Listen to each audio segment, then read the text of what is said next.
Hello students, welcome to Edu Brain. हम लोग class 12th का पॉलिटिकल साइंस इस वीडियो में देखेंगे। जो पहला चैप्टर है आपका द एंड ऑफ बाईपोलरिटी, ये पार्ट 5 है। इसके पहले 4 वीडियो बन चुका है और ये आपका इस चैप्टर का लास्ट वीडियो है।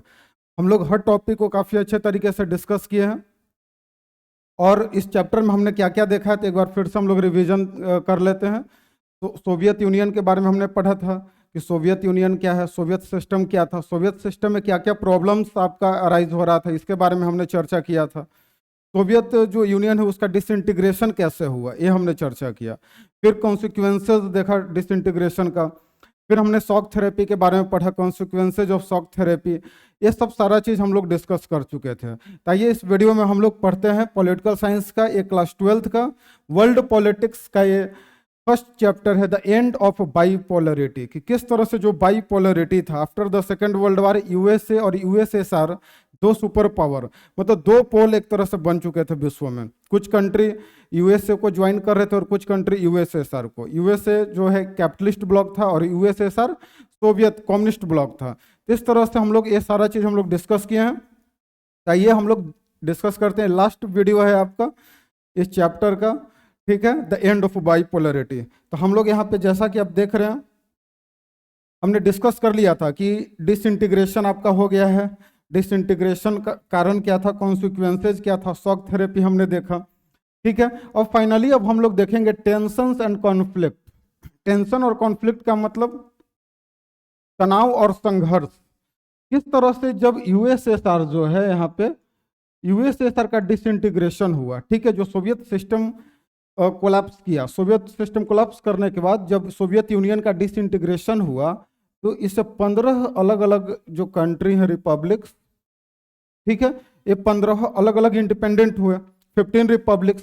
तो यहाँ पे जो 15 रिपब्लिक्स जो है अब इनके साथ क्या होता है, ठीक है, ये जो 15 जो रिपब्लिक्स हैं इन सारे देशों में एक टेंशन और कॉन्फ्लिक्ट का आपका एनवायरनमेंट देखने को मिलेगा, ठीक है, तनाव और संघर्ष।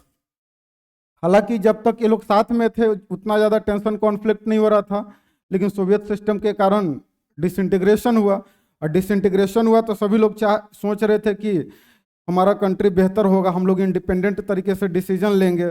लेकिन जो लोगों का जो एस्पिरेशन था, लोगों का जो एक ड्रीम था कि कैपिटलिज्म आएगा तो हमारा जीवन बेहतर हो जाएगा, तो ये सब सारा हम लोग शॉक थेरेपी में हम लोग देखे थे ये सब।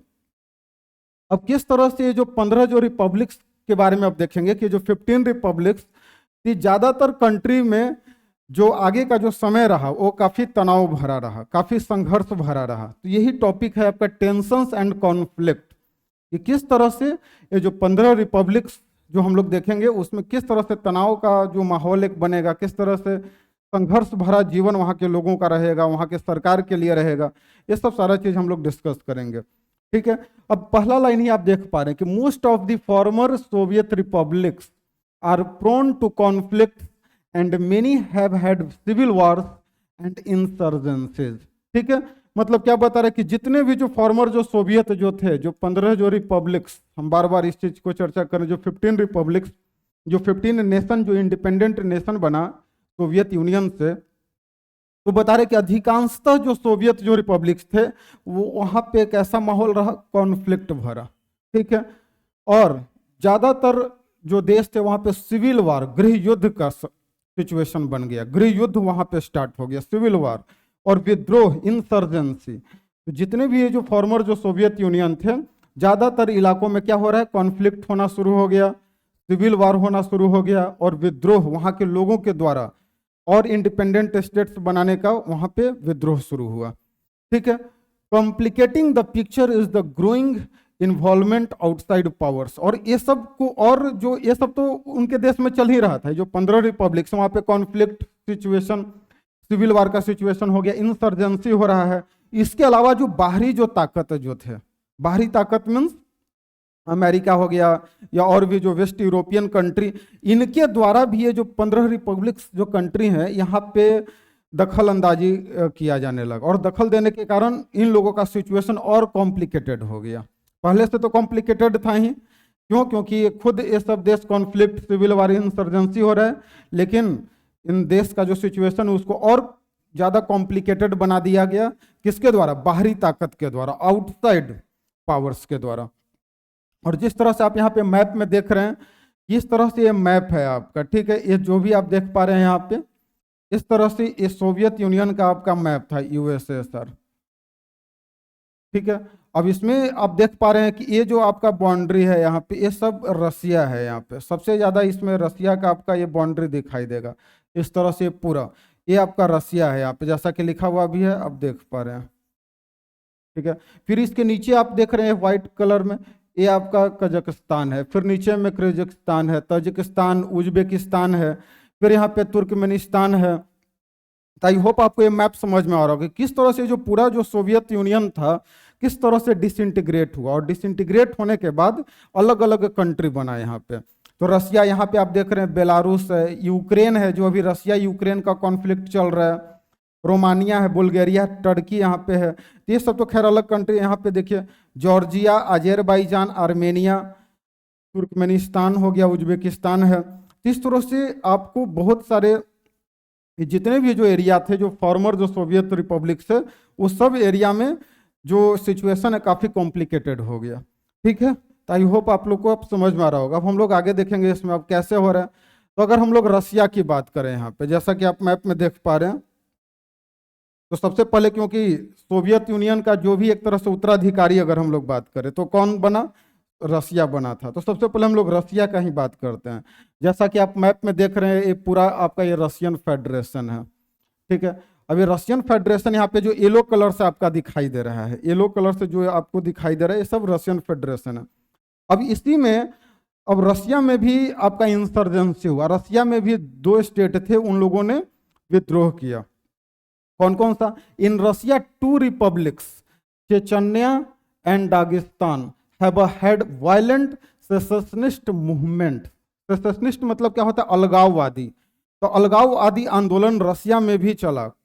कहाँ पे चला? तो जो इसके दो रिपब्लिक्स जो हैं, एक चेचन्या और एक दागिस्तान।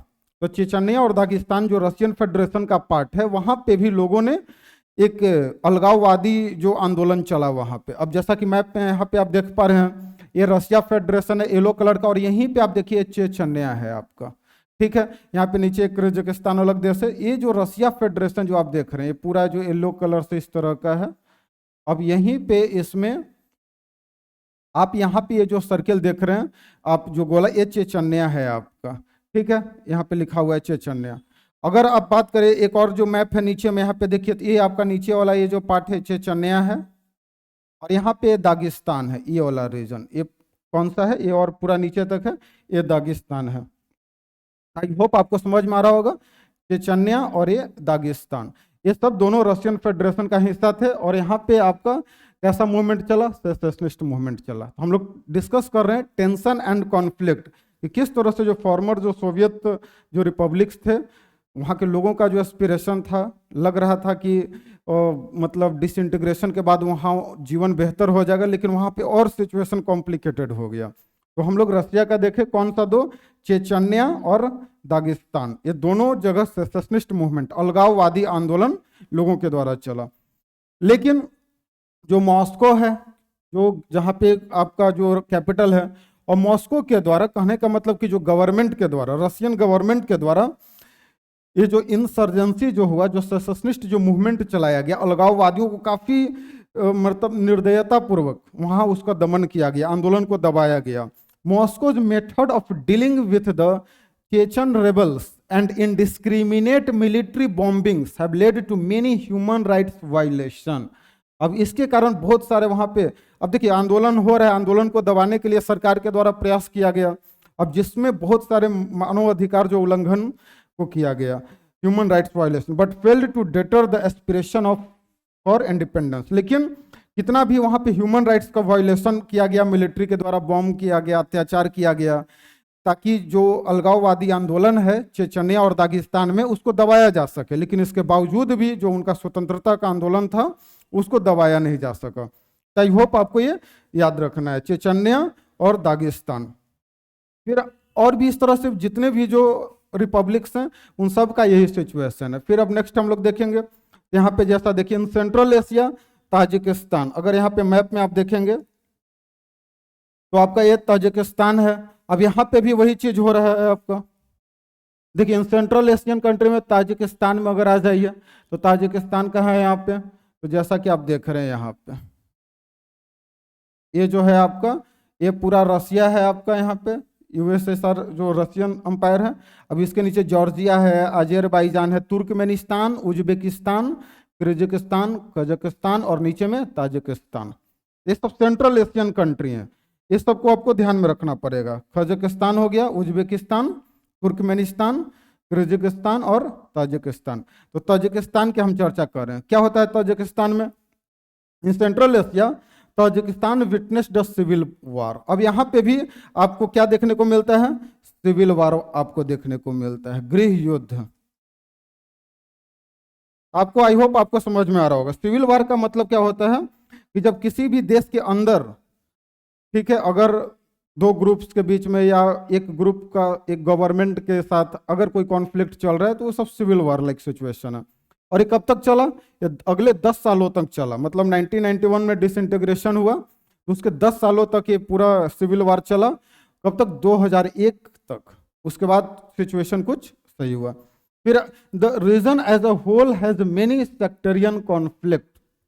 अब इसके अलावा और भी जगह पे काफी ज्यादा सेक्टेरियन, अलग अलग आइडियोलॉजी को मानने वाले लोग, पंथ के लोग, मजहब के लोग थे, तो इसके कारण भी बहुत सारा कॉन्फ्लिक्ट हुआ। अब जैसे एक देखेंगे Azerbaijan province of Nagorno Karabakh. अब नागोर्नो काराबाख अजरबैजान का हिस्सा देखेंगे। अब देखिए यहाँ पे हम लोग, अब ये है आपका अजरबैजान, ठीक है। अब यहाँ पे अजरबैजान में क्या होता है कि, और ये जॉर्जिया, ठीक है। अब अजरबैजान में कुछ आर्मेनियन लोग रहते हैं लोकल।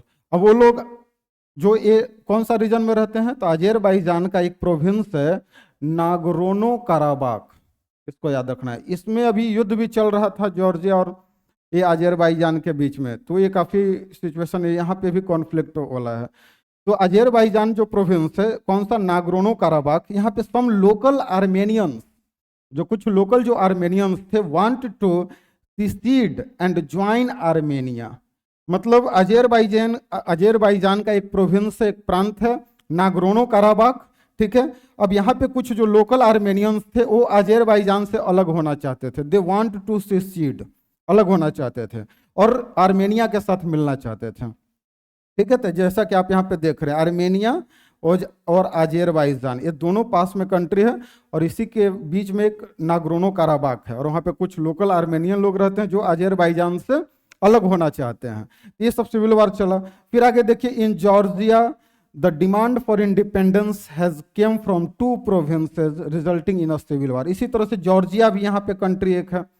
अगर आप जॉर्जिया को देख पा रहे हैं तो ये आपका जॉर्जिया है, यहाँ पे ये आपका छोटा सा एक जॉर्जिया है। तो जॉर्जिया में भी आपका सिविल वार सिचुएशन हुआ क्योंकि यहाँ पे भी 2 प्रोविंस थे, उन लोगों ने अलग होने का डिमांड किया। तो इस तरह से हम लोग देख रहे हैं कि जितने भी जो 15 जो रिपब्लिक्स जो अलग हुए डिसइंटीग्रेशन के बाद, जो फॉर्मर सोवियत जो आपका सिस्टम था, वो सारे जगह पे एकदम कॉन्फ्लिक्ट लाइक सिचुएशन हुआ। कॉन्फ्लिक्ट, सिविल वार, इंसर्जेंसी, ये सब देखने को मिल रहा है। फिर इसी तरह से अगर हम बात करें तो यूक्रेन, किर्गिस्तान हो गया आपका, फिर जॉर्जिया, तो ये सब जगह आपका मूवमेंट आपका चल रहा है। There are movements against the existing regimes in Ukraine, Kyrgyzstan and Georgia. अगर बात करें यूक्रेन कहाँ पे है, तो ये वाला जो कंट्री आपका यूक्रेन हो गया। फिर किर्गिस्तान कहाँ पे है, तो ये वाला पार्ट यहाँ पे देखिए, यहाँ पे जो एकदम कॉर्नर पे यहाँ पे जो है एक किर्गिस्तान हो गया।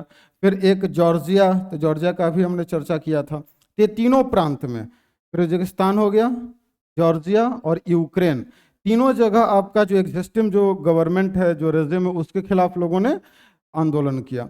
फिर countries and provinces are fighting over river waters. बहुत सारे जो रिपब्लिक्स थे तो आपस में नदी के पानी को लेकर डिस्प्यूट चल रहा था, वाटर डिस्प्यूट चल रहा था। तो वही बता रहे, countries and provinces are fighting over river waters. All this has led instability, making life difficult for the ordinary citizens.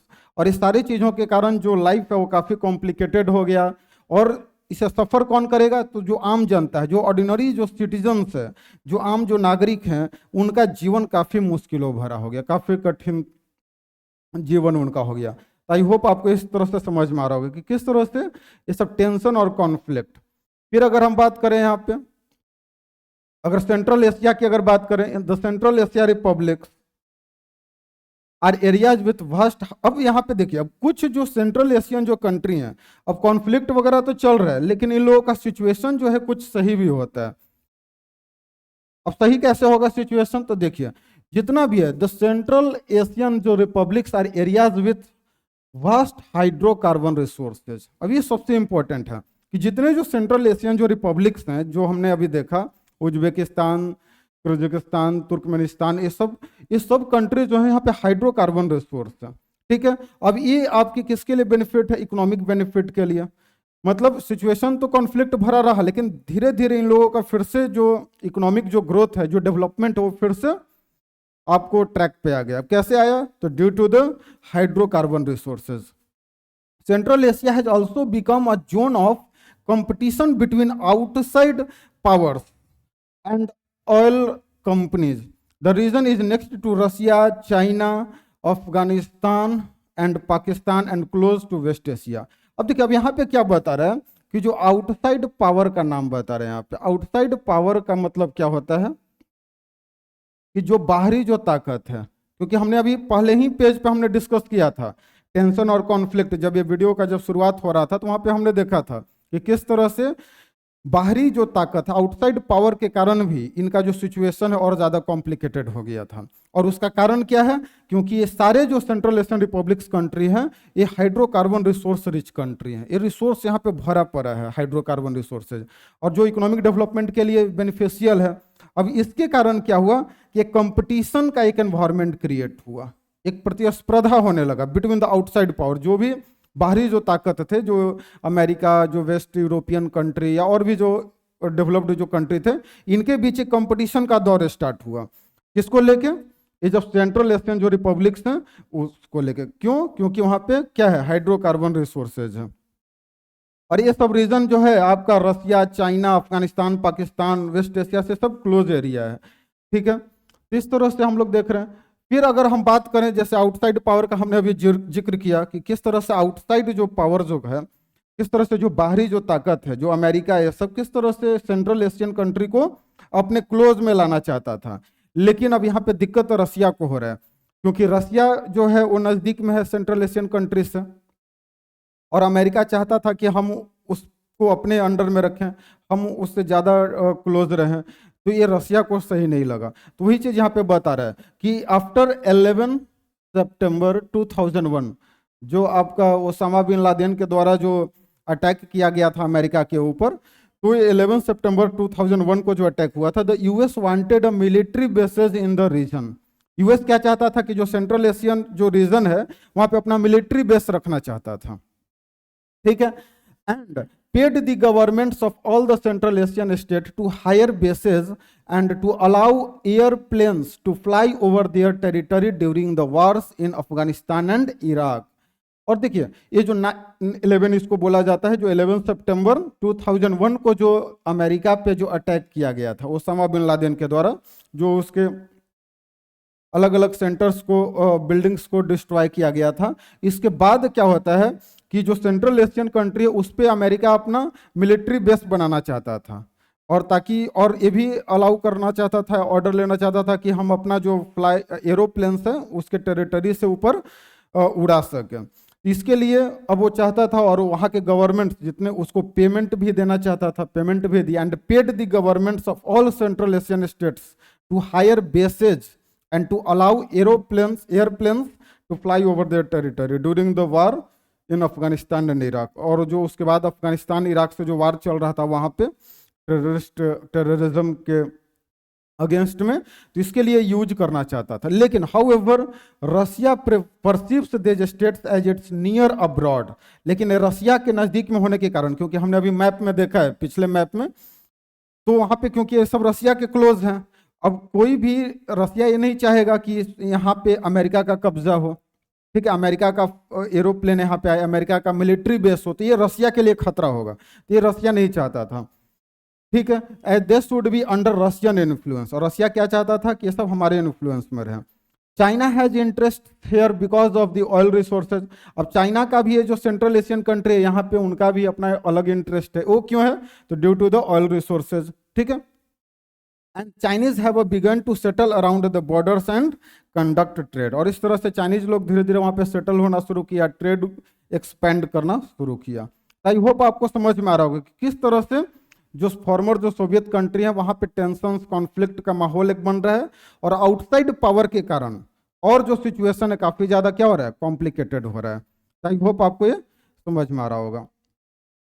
फिर और अगर बात करें फॉर्मर सोवियत का, तो इसमें और देखिए अब कुछ जो ईस्ट यूरोपियन कंट्री का हम बात कर रहे हैं कि क्योंकि क्या हो रहा था, क्योंकि बहुत सारे, अभी हमने सेंट्रल एशिया के बारे में केवल चर्चा किया, ठीक है। अब सेंट्रल एशिया के बाद अब देखेंगे कुछ ईस्ट यूरोपियन कंट्री हैं। ईस्ट यूरोप के आपके कुछ कंट्री थे जो हमने पहले ही चैप्टर में जर्मनी बर्लिन वॉल के बारे में पढ़ा था, जिसमें बर्लिन वॉल जो बना, एक तरफ कम्युनिस्ट ब्लॉक, एक तरफ आपका कैपिटलिस्ट ब्लॉक। तो इस तरह से जो कुछ ईस्टर्न यूरोपियन जो कंट्री थे वहां पे भी किस तरह का टेंशन और कॉन्फ्लिक्ट, सिविल वार, सब सिचुएशन देखने को काफी ज्यादा मिला है। और उसका सबसे बढ़िया एग्जाम्पल अगर देखेंगे Czechoslovakia. In eastern Europe Czechoslovakia split peacefully into two. अब चेकोस्लोवाकिया है, ये भी दो भागों में आपका बट जाता है, with the Czechs and the Slovaks forming independent countries. और इस तरह से जो ईस्टर्न यूरोपियन कंट्री जो पहले फॉर्मर सोवियत यूनियन का हिस्सा था, चेकोस्लोवाकिया। अब यहाँ पे चेकोस्लोवाकिया का आप मैप आप देख पा रहे हैं, तो चेकोस्लोवाकिया भी आपका दो पार्ट में बढ़ जाता है। एक जो पार्ट है आपका चेक और दूसरा स्लोवाक। अब मैप पे जैसा कि आप देख रहे हैं तो यहाँ पे देख सकते हैं, एक आपका ये पूरा ये चेकोस्लोवाकिया ये आपका है इस तरह से, देखिए मैप। अब इसमें एक चेक रिपब्लिक अलग बना और स्लोवाकिया ये अलग बना। तो इस तरह से किस तरह से आप हम लोग देख रहे हैं कि अलग अलग पार्ट में आपका चेकोस्लोवाकिया भी दो पार्ट में बट गया। फिर और भी हम देखेंगे एग्जाम्पल्स कुछ। यूगोस्लाविया एक और ईस्टर्न यूरोपियन कंट्री है आपका, डेट इज यूगोस्लाविया। यूगोस्लाविया में देखते हैं कि यूगोस्लाविया भी अलग अलग हिस्सा में आपका बट जाता है। यूगोस्लाविया में क्या होता है, आफ्टर 1991 के बाद क्या होता है, जब डिसइंटीग्रेशन होता है सोवियत यूनियन का, उसके बाद it broke apart with several provinces. ये अभी अलग अलग प्रोविंस में बढ़ जाता है। कौन कौन सा है, Croatia, Slovenia and Bosnia and Herzegovina. इस तरह से ये सब अलग अलग प्रोविंस किससे बढ़ते हैं, यूगोस्लाविया से, ठीक है। क्रोएशिया, स्लोवेनिया, बोस्निया और Herzegovina declaring independence. Ethnic shrubs opposed this, और जो वहाँ के जो सर्ब्स लोग थे इसको अपोज कर रहे थे। And massacre of non Serb Bosnians followed, और वहाँ पे जो एथनिक सर्ब्स थे इसको अपोज किए। अब इसके कारण उनका मैस्करे किया गया, मास किलिंग वहाँ पे किया गया, किसका, नॉन सर्ब बोस्नियंस का, ठीक है। अब यहाँ पे फिर नाटो ने इंटरफेयर किया, NATO intervention and the bombing of Yugoslavia followed the inter ethnic civil war. और इस तरह से सिविल वार आपका यूगोस्लाविया। अब यहाँ पे मैप में आप देखिए, ये पूरा यूगोस्लाविया का आपका मैप है, जिसमें आप देखिए यहाँ पे स्लोवेनिया ये जो है ये अलग बनता है। क्रोएशिया जो है येलो कलर का आप जो आप मैप में देख रहे हैं, ये पूरा ये क्रोएशिया जो अलग हो जाता है, ठीक है। ये बोस्निया और हर्जेगोविना है इस तरह से। यहाँ पे सर्बिया है आपका। फिर यहाँ पे आप देखेंगे मैसेडोनिया, ये तो अलग है आपका। यहाँ पे मात्र कितना है, देखिए सबसे पहला यूगोस्लाविया किसमें ब्रेक किया, तो बोस्निया एंड हर्जेगोविना। फिर क्रोएशिया हो गया आपका, फिर स्लोवेनिया हो गया, ठीक है, और ये इधर सर्बिया अलग है। इस तरह से अलग अलग आपको देखने को मिल रहा है कि किस तरह से जो ईस्टर्न यूरोपियन जो कंट्री थे वहां पे भी डिसइंटीग्रेशन होता है।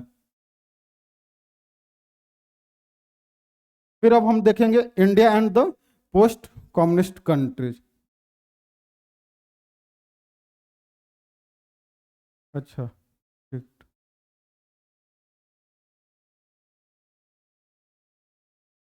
तो इस तरह से हमने देखा कि टेंशन एंड कॉन्फ्लिक्ट का सिचुएशन जो आफ्टर जो post integration farmer Soviet union का, किस तरह से वहाँ के जो 15 रिपब्लिक्स थे वहाँ पे किस तरह से तनाव भरा जीवन वहाँ के लोगों को झेलना पड़ा। अब हम लोग देखेंगे India and post communist country.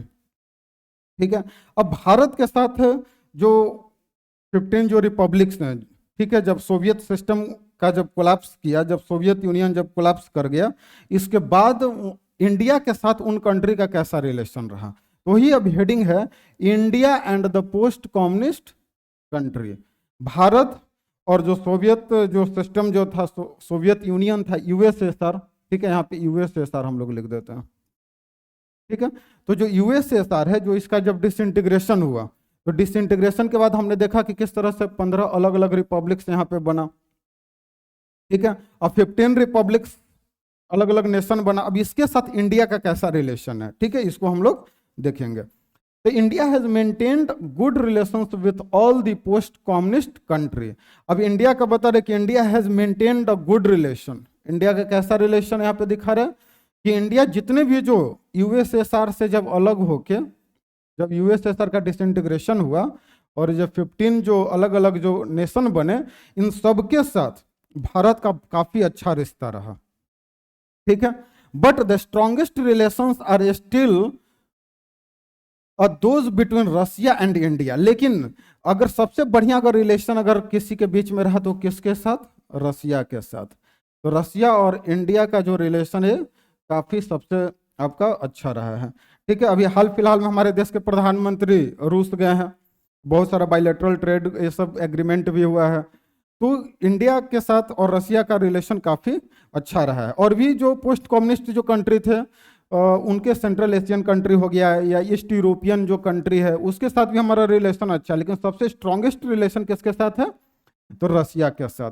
ठीक है, with Russia are the most important aspect of India's foreign policy. और इस तरह से भारत का जो फॉरेन पॉलिसी है उसमें रसिया एक प्रायोरिटी है, उसमें सबसे ज्यादा, मतलब इंडिया के फॉरेन पॉलिसी में अगर प्रेफरेंस तो किससे दिया जा रहा है? रसिया को दिया जाता है। अब देखते हैं क्यों ऐसा है भाई, क्यों रसिया के साथ हमारा जो रिलेशन है अच्छा है। तब हम लोग यहाँ पे देखेंगे, जैसा कि आप देख रहे हैं यहाँ पे दो फोटो आप देख रहे होंगे, तो आप सोच रहे होंगे कि सारे पढ़ाने टाइम ये दो फोटो, एक किसका है? एक राज कपूर और एक अमिताभ बच्चन। ठीक है, ये दोनों आपके लेजेंड हैं फिल्म इंडस्ट्री के, बॉलीवुड के। ठीक है, अमिताभ बच्चन और राज कपूर। तो इंडिया और रसिया के रिलेशन में ये दोनों लोग का क्या काम है, ये दोनों लोग कैसे आ गया? ठीक है, तो अब यहाँ पे हम लोग देखेंगे Indo Russian relations are embedded in a history of trust and common interest. अब दो चीज यहाँ पे बता रहा है, एक आपका ट्रस्ट और एक कॉमन इंटरेस्ट। तो बता रहे कि इंडिया और रशियन जो रिलेशंस है इसका काफी पुराना इतिहास है, और एक विश्वास के साथ एक ट्रस्ट है और एक common interest, and are matched by a popular perceptions. Indian heroes from Raj Kapoor to Amitabh Bachchan are household names in Russia. ठीक है, अब क्या बता रहे हैं यहाँ पे कि ये जो राज कपूर और अमिताभ बच्चन, ये नाम आपको रसिया में भी बहुत सारे लोगों का मिल जाएगा, कॉमन नेम है वहाँ के लोगों का।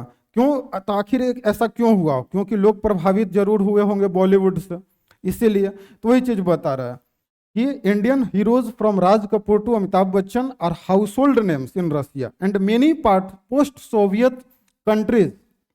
रसिया के साथ साथ और भी जो सेंट्रल एशियन जो कंट्री हैं, ठीक है, वहां पे भी ये लोग काफी ज्यादा पॉपुलर हैं।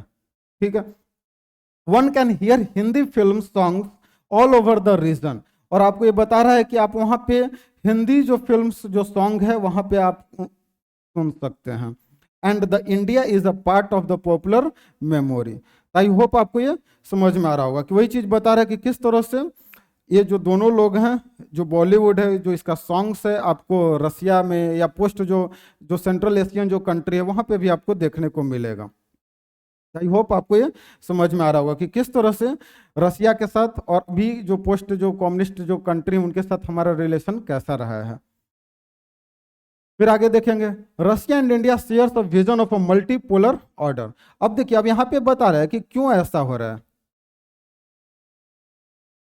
कि रसिया के साथ हमारा रिलेशन क्यों बेहतर है। तो इसका जो रीजन है यहाँ पे बता रहा है कि ये जो दोनों जो कंट्री हैं, इंडिया और रसिया, ठीक है, ये दोनों का जो ड्रीम है, अभी अभी हमने पढ़ा कि ट्रस्ट एंड, पहला क्या था? ट्रस्ट, और दूसरा क्या है? Common interest. ठीक है, इस चीज को देखते हुए हम लोग अगर देखेंगे ट्रस्ट एंड कॉमन इंटरेस्ट, ठीक है। तो India, Russia and India shares a vision of multipolar world order. अब यहाँ पे हम लोग देखेंगे कि क्या बता रहे कि ये जो दोनों जो कंट्री हैं किस तरह का आपको यहाँ पे देखने को मिलता है कि एक मल्टीपोलर वर्ल्ड ऑर्डर, ठीक है। मतलब दोनों लोग चाहते हैं कि यूनिपोलर हमारा ये पूरा विश्व ना हो या बाईपोलरिटी ना हो, ठीक है। कैसा होना चाहिए? मल्टीपोलर वर्ल्ड होना चाहिए। और अब हम लोग इसका मतलब अभी तक समझ चुके होंगे कि मल्टीपोलर वर्ल्ड का मतलब कि ग्रुप, कि जहां पे कोई एक कंट्री आपका पावरफुल ना हो, जहां पे कोई एक कंट्री मतलब डोमिनेट ना करे सभी पूरे विश्व पे, ठीक है। तो इस तरह से यहाँ पे बता रहा है कि Russia and India shares a vision of multipolar world order. What they mean by a multipolar world order is the coexistence of several powers and in the international systems. और हमने अभी देखा कि ये मल्टीपोलर वर्ल्ड का मतलब क्या होता है। मल्टीपोलर वर्ल्ड ऑर्डर का मतलब यहाँ पे देखिए, coexistence of several powers in the international system, कि जो इंटरनेशनल सिस्टम है उसमें सेवरल पावर्स होना चाहिए, कोई एक पावर नहीं। जैसे बाइपोलरिटी हम चैप्टर पढ़ रहे हैं जिसमें क्या देख रहे हैं कि एक तरफ यूएसएसआर और एक तरफ रशिया, यूएस अमेरिका।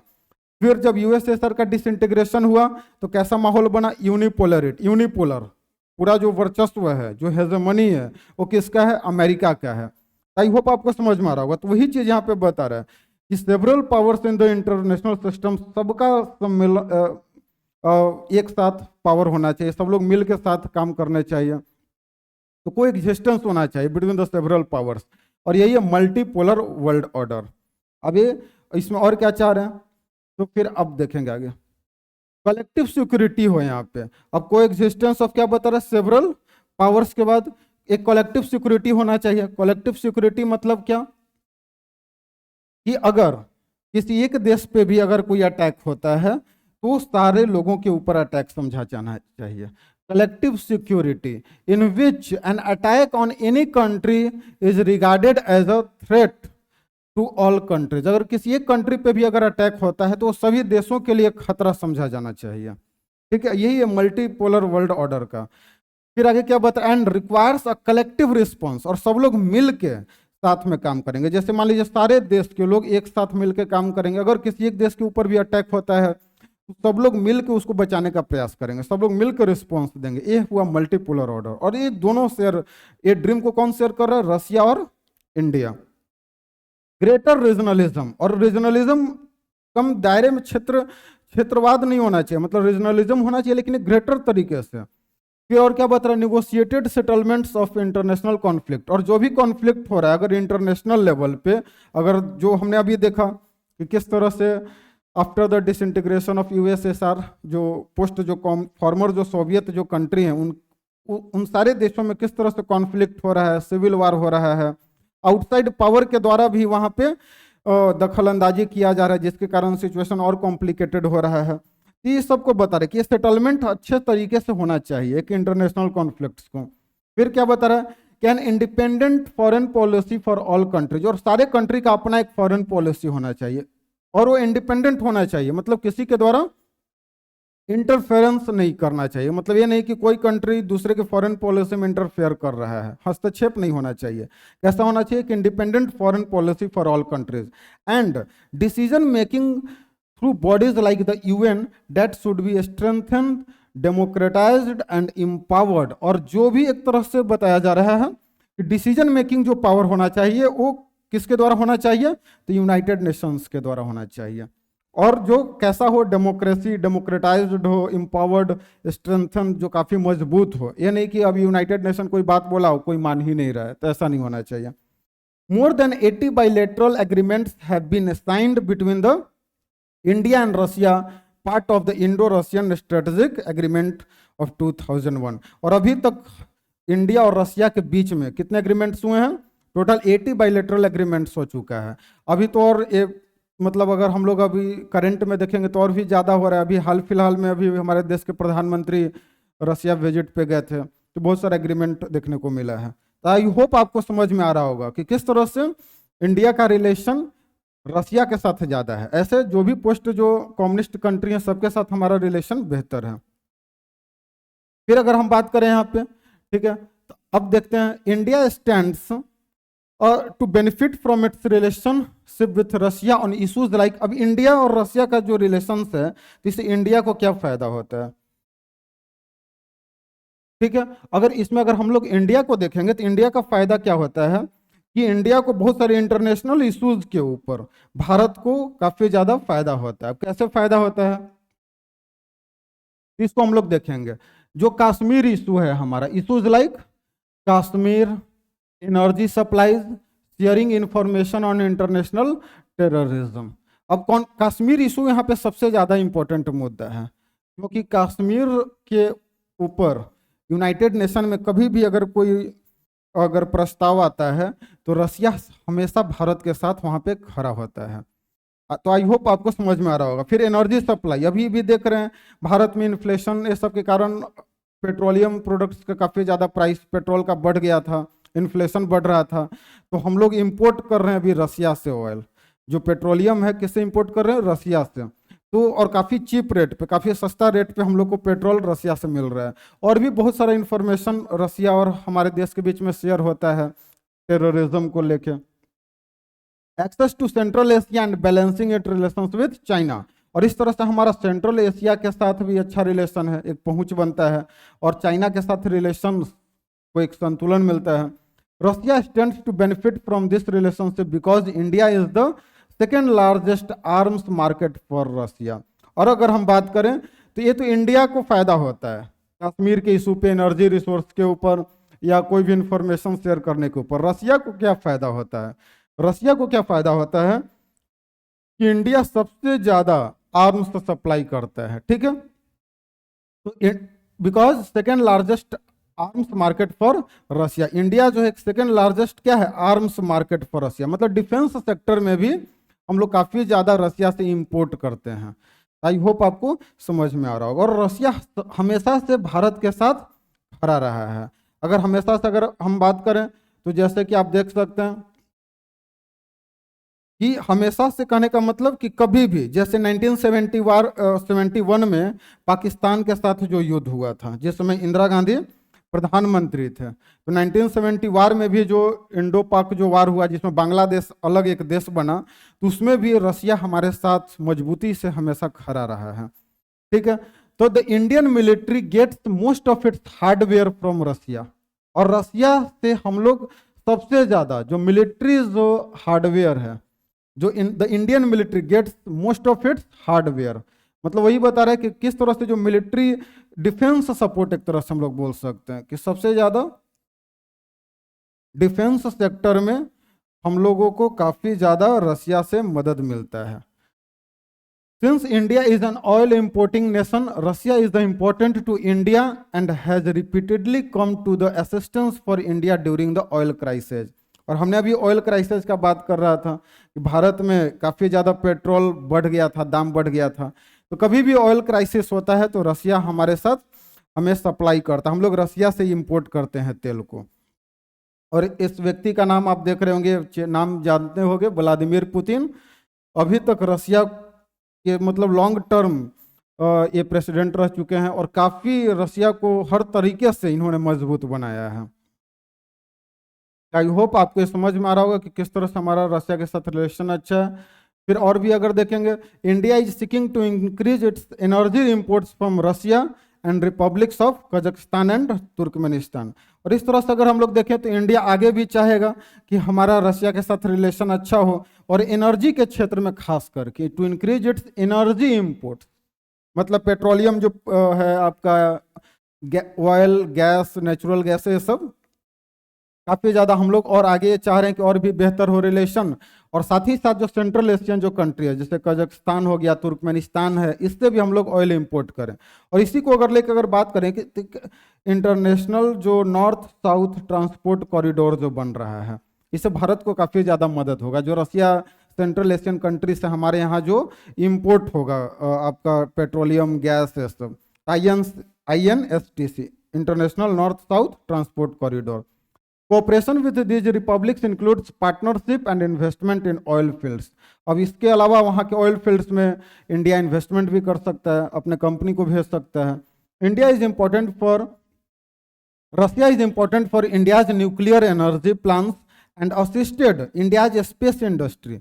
अब हमारा जो न्यूक्लियर एनर्जी का जो प्लान है, न्यूक्लियर एनर्जी में भी रसिया हमारा काफ़ी मदद किया, क्योंकि रसिया जो एक न्यूक्लियर पावर कंट्री है सॉरी, एक पहले डिक्लेयर हो चुका है, क्योंकि हमने देखा था कि आफ्टर द डिसइंटीग्रेशन जो न्यूक्लियर जो वेपन्स थे वो सारा रिस्पॉन्सिबिलिटी कौन लिया था? रसिया लिया था। एक न्यूक्लियर कंट्री है तो वो उससे हम लोग को काफ़ी ज़्यादा मदद मिलता है। फिर स्पेस इंडस्ट्री में भी मदद मिलता है।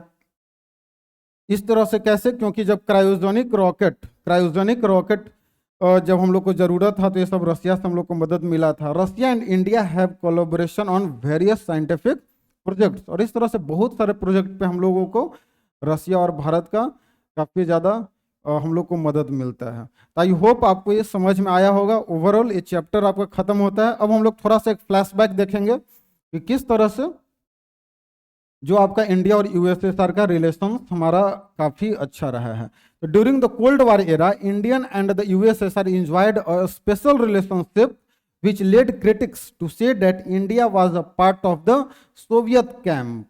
It was a multi-dimensional relationship. अब देखिए इंडिया और यूएसएसआर का जो रिलेशन जो है, ये देखिए डिसइंटीग्रेशन के पहले भी था हमारा काफ़ी ज़्यादा अच्छा रिलेशनशिप, और इसीलिए कुछ क्रिटिक्स का ये भी कहना था कि इंडिया जो है सोवियत सिस्टम का पार्ट है, यूएसएसआर सोवियत यूनियन का पार्ट है, जबकि ऐसा कुछ नहीं था। क्योंकि इंडिया में हम लोग पढ़े हैं या आगे भी पढ़ेंगे सेकेंड पार्ट में, नॉन अलाइनमेंट मूवमेंट जो भारत के द्वारा और इजिप्ट ये सब इंडोनेशिया लीडर्स के द्वारा जो स्टार्ट किया गया था, नॉन अलाइनमेंट नाम के नाम से हम लोग जानते हैं, नॉन अलाइनमेंट मूवमेंट, जिसमें हम किसी के ग्रुप में नहीं गए थे, ना कम्युनिस्ट ब्लॉक में गए थे ना कैपिटलिस्ट ब्लॉक में। हम लोग एक अलग अपना रास्ता, मिक्स्ड इकोनॉमी हमारा था। लेकिन कुछ लोगों का ऐसा मानना था कि इंडिया किसके कैंप में है? सोवियत कैंप में है, क्योंकि हमारा रिलेशनशिप कोल्ड वार के समय में काफ़ी रसिया से बेहतर रहा है। अगर इसी को देखें, अगर इकोनॉमिक तरीके से अगर देखें, इकोनॉमिक पर्सपेक्टिव से, तो यहाँ पे आप देख सकते हैं द सोवियत यूनियन असिस्टेड। अब भारत कैसे हमारी इकोनॉमिक डेवलपमेंट में जो रसिया है मदद किया है, इकोनॉमिक डेवलपमेंट में रसिया का काफ़ी ज़्यादा योगदान है भारत में। जैसा कि देखिए the Soviet Union assisted India's public sector companies, जितने भी जो हमारे यहाँ पब्लिक सेक्टर कंपनी है, जैसे भिलाई में है आपका, बोकारो में है, विशाखापट्टनम हो गया, जितने भी जो मशीनरी प्लांट्स है, भारत हैवी इलेक्ट्रिकल्स, इस सब में हमने कहाँ से मदद पाया? रसिया से। सोवियत यूनियन ने हमारा मदद किया है। तो वही बता रहे the Soviet Union assisted India's public sector companies at a time when such assistant was difficult to get. जहाँ कोई मदद करने वाला नहीं था, काफ़ी मदद करना कठिन था, दूसरे देश मदद नहीं कर रहे थे, वहाँ पे यूएसएसआर ने, सोवियत यूनियन ने मदद किया था। ये सब सारे Bhilai, Bokaro, Visakhapatnam, Bharat heavy electricals limited, ये सब में। और जब कभी कभी जब हमारा जो फॉरेन एक्सचेंज का जब शॉर्टेज हो जाता था, तो इंडिया जो है ट्रेड, वो रुपी इंडियन करेंसी को एक्सेप्ट करता है। ये तो अभी भी चल रहा है कि हम दोनों लोग, जो रूबल है और भारत का जो रुपया है, हम लोग डॉलर का इसमें कोई इंटरफेयर अब नहीं होगा। हम लोग डॉलर में अब ट्रेड नहीं करेंगे, हम लोग एक दूसरे की करेंसी में ही ट्रेड करेंगे। तो ये सब अगर पॉलिटिकल अगर देखा जाए तो पॉलिटिकल रूप से हमेशा यूनाइटेड नेशन में, अभी ये मुद्दा देखे थे Kashmir issue in the United nation, the Soviet union supported India's positions on the Kashmir issue in United nation. फिर और भी अगर सपोर्ट बात करें तो हमने अभी चर्चा किया था कि वार विथ पाकिस्तान इन 1971, जो 1971 में जो पाकिस्तान के साथ युद्ध हुआ और जो बांग्लादेश एक अलग देश बना, इसमें भी भारत ने हमें काफ़ी ज़्यादा, रसिया ने भारत को मदद किया था। India too supported Soviet foreign policy in some crucial but indirect ways. इंडिया भी जो है सोवियत सिस्टम का जो पॉलिसी है उसको सपोर्ट किया है, लेकिन वो इनडायरेक्ट वे में। अगर बात करें मिलिट्री तरीके से, तो हमने अभी चर्चा किया कि भारत का जो भी मिलिट्री जो हार्डवेयर है, उस अधिकांशतः कहाँ से हम लोग इंपोर्ट करते हैं? तो रसिया से। India received a most of it's military hardware from the Soviet union eight a time when few other countries were willing to part with military technologies. The Soviet Union entered into various agreements allowing India to jointly produce military equipment. कुछ हमारा production में भी मदद किया रसिया ने, ये Soviet union है, sorry Soviet union यहाँ बात करेंगे, क्योंकि हम लोग पहले से ही रसिया को लेके, क्योंकि देखिए यूएसएसआर का जब भी बात कर रहे हैं, ठीक है, अब उस टाइम में भी अगर बात करेंगे सोवियत सिस्टम के, जब सोवियत यूनियन था तो उस समय में भी डोमिनेट कौन करता था? रसिया।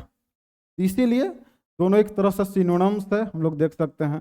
अब बाकी डिसइंटीग्रेशन के बाद भी सारा जो पावर है सब किसके पास गया? रसिया के पास। इस तरह से मिलिट्री है। अगर कल्चरली अगर देखें, Hindi films and Indian culture were popular in the Soviet union.